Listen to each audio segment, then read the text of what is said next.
Most of it's pretty generic, so I can't fault people. Well, no, I like Iron Man's got and then Captain America's got and then the Avengers has and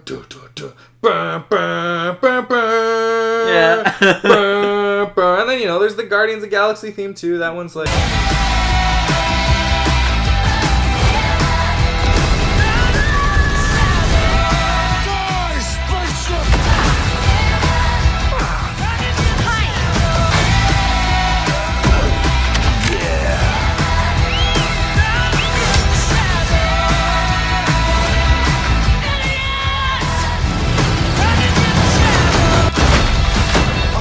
Is yell at each other.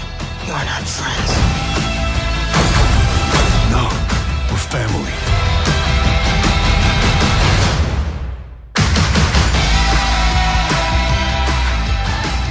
Hey everyone, welcome to ʻseSHən. We're going to be reviewing Guardians of the Galaxy. Indeed 2. we are. Yes, Guardians of the Galaxy Volume 2. Good point. Not the old movie Not the from first like one. 7 years ago. That one was better. It was better. But this one, No, it was good. Yeah, this is this year's third superhero movie out of like 700 that are coming out. We had Lego Batman, we had Logan, and now we've got Guardians of the Galaxy Volume 2. So we're 3 for 3. Great start to superhero movies. All pretty good.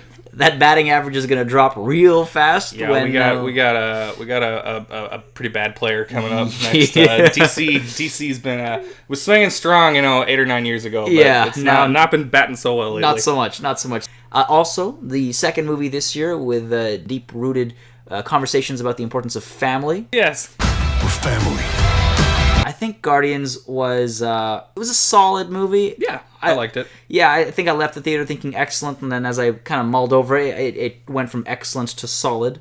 It had a couple of pitfalls, and those pitfalls really bothered me throughout the whole movie. Overall, I thought it was pretty good. Probably on the lower end of my personal ranking of the Marvel movies. Not that I have a formal list or anything, but this wouldn't be at the very bottom, but it'd be in the bottom half, I think. Wow, really? Yeah. Marvel has yet to make a truly bad movie. Correct. They really haven't. Yeah. Iron Man 2 isn't great, but it isn't it's not a train wreck. It ain't Batman versus Superman. Yeah, let's go for the same. Yep. So, okay, it was a great ride from like start to finish. The comedy is pretty spot on. A couple of jokes fall flat, but I was laughing more often than I wasn't. Yeah. I mean, all the Marvel movies are pretty consistent with good comedy. Yeah. Or at least acceptable comedy. I agree, but I find like Guardians of the Galaxy has a special brand of comedy. Like, yeah. And it works really well for the characters that are like on screen. So that was great, as I kind of expected. Mm-hmm. I thought it felt a shade too quippy. Mm-hmm. And I know this is a common complaint of the Marvel movies, but I thought this one in particular had way too many, quote-unquote funny lines. Almost every single serious line of dialogue is undercut by a comedic line that comes right after it or two later. It couldn't keep its hands still for 2 minutes. Yeah, like a little ADD, had to make a joke every chance it got. I can relate to that. The aesthetic is, again, almost perfect. It was nice to explore some new locations. There were some weird decisions about the big bad guy at the end. Yeah. Which was and the final battle was a little weird visually.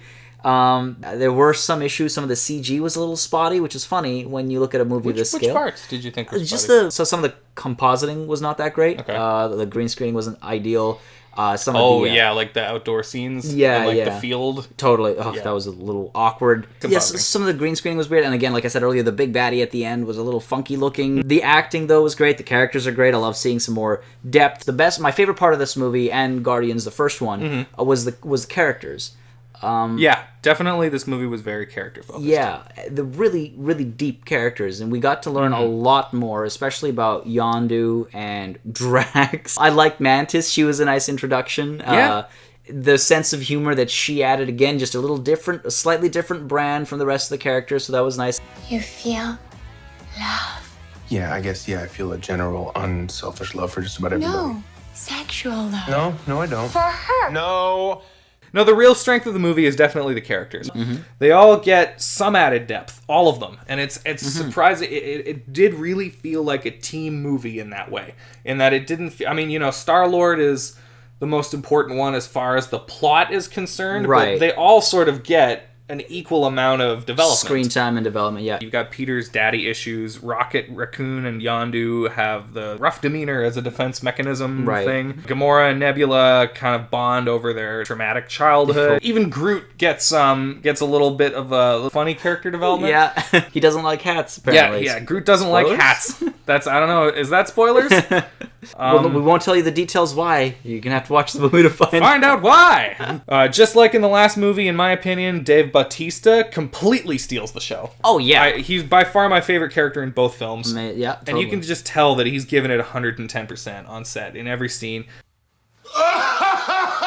See, you just told everyone your deepest, darkest secret. Dude, come on. I think you're overreacting a little bit. You must be so embarrassed.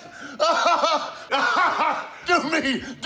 Screw you, spaceship. I really love his performance in these movies, and I really, really liked his and Mantis's chemistry. Yeah, it was pretty great. They had really great on-screen chemistry. It's very unique, yeah. He's such an awkward character. I really love how he's portrayed. And he plays it so well, and the best thing is she's also an extremely awkward character. Yeah. So you have these two people who are socially inept interacting on screen. It was beautiful on the inside.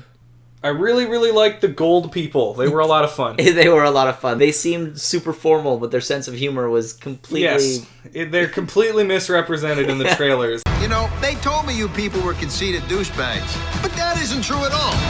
They were a lot of fun, those gold people. The gold people who fight fighter jets at the arcade. That sounds out of context. It's like, I'm not racist. I totally have gold friends. I love those gold people. Oh my god. I can say that because I'm part gold. Yeah. Oh man. I liked Kurt Russell. Yeah, no, he was good. Again, all the characters and acting and all was fantastic. Mm-hmm. But my big problem with this movie, the biggest pitfall, is that it kind of existed in this weird middle ground where there was no real threat until the last act of the movie. And it was a very predictable threat. We knew what was going to happen about halfway through the movie, I'd say. The end cards are revealed almost right away, but then they don't have that scale. When the threat is initially introduced, it doesn't feel like that quote-unquote giant laser in the sky that's going to destroy the universe. But then in the last act of the movie, it goes from something that could have been more interesting to like, nope, it's the laser in the sky again, here it is, pew pew! But the big... How are you going to do the new Guardians of the Galaxy movie and not have a big action sequence at the end? But that's what I'm saying. So if it was going to be a laser in the sky, that should have been alluded to earlier on. Instead, it felt like a lot of disparate action sequences. Like we had an action sequence with, Rocket in the forest. That was a cool scene, though. It was a cool scene. Actually, probably my favorite. Oh, yeah, totally. It was very clever. It was, again, a different brand of action. Mm-hmm. I liked all the action scenes. They were just kind of strung together through a weak plot, it felt like. Yeah, I mean, it did kind of feel like a lot of ideas that were sort of just thrown into the bucket and then mixed around, and then the details of how you were going to get from A to B to C were just sort of made up as they went along. Exactly. It's like they were shooting and they're like, the set allows for this, let's do it. Yeah. The story is, I mean, obviously really basic. You can see the twists coming a mile away. Yeah, like it came in holding a Starbucks coffee cup. Like, Yeah. Soundtrack, of course, is excellent. Not as good as the first movie. No. But I think maybe that's because we recognize less of the songs in this movie, perhaps. Fewer. Pardon? It was still all right. It wasn't as good as the first movie, but it was still great and different. One thing I will say, though, a lot of movies have sort of iconic pieces of music that they don't use enough. And this movie suffers from that. There's like that really nice little... section of music, phrase, or whatever the hell it's called.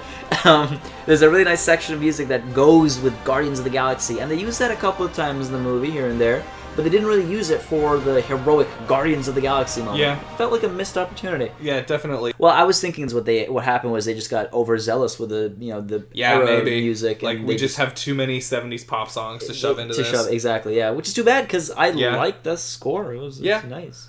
So, real quick, let's dive into spoilers. Right, so the big twist, which you can see coming from a mile away, is Star-Lord's daddy-o is evil. Is evil, yeah.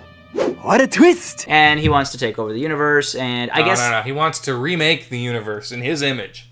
I actually thought he was one of the better Marvel villains.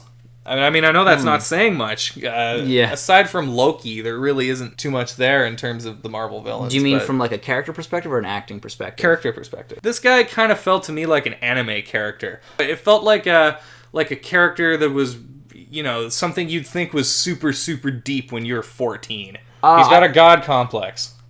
Literally. No, he literally says, "I'm a god," even though he dies at the end of the movie. Well, he's a celestial, which is like a pseudo god. I know, either way, it's a twist you can kind of see coming from a mile away. I do like that. Well, I didn't like that it happened, but I do like that the character gave Star-Lord's mum the tumor.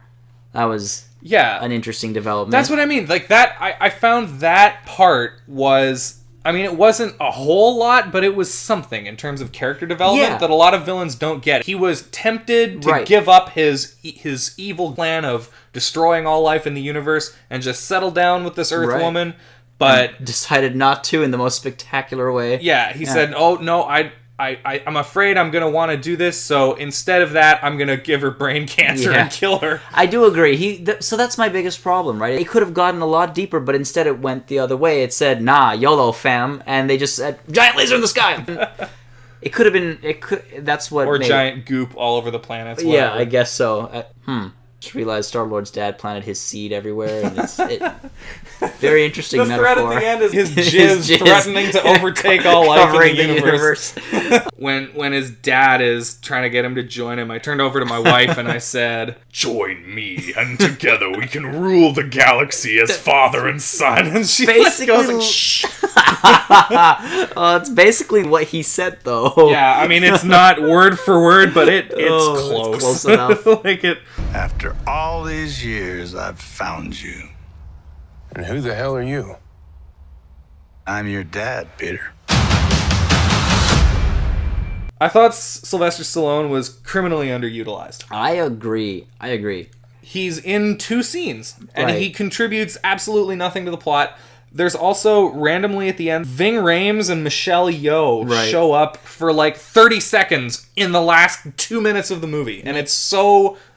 Like, are they setting that up for something? They might be setting it up. They do mention that they're going to reunite all the Ravagers or something at the end. I don't know. That was super weird to me. Mm-hmm. For such a lighthearted movie, it was kind of commendable, but also slightly odd that it ends on a really somber note.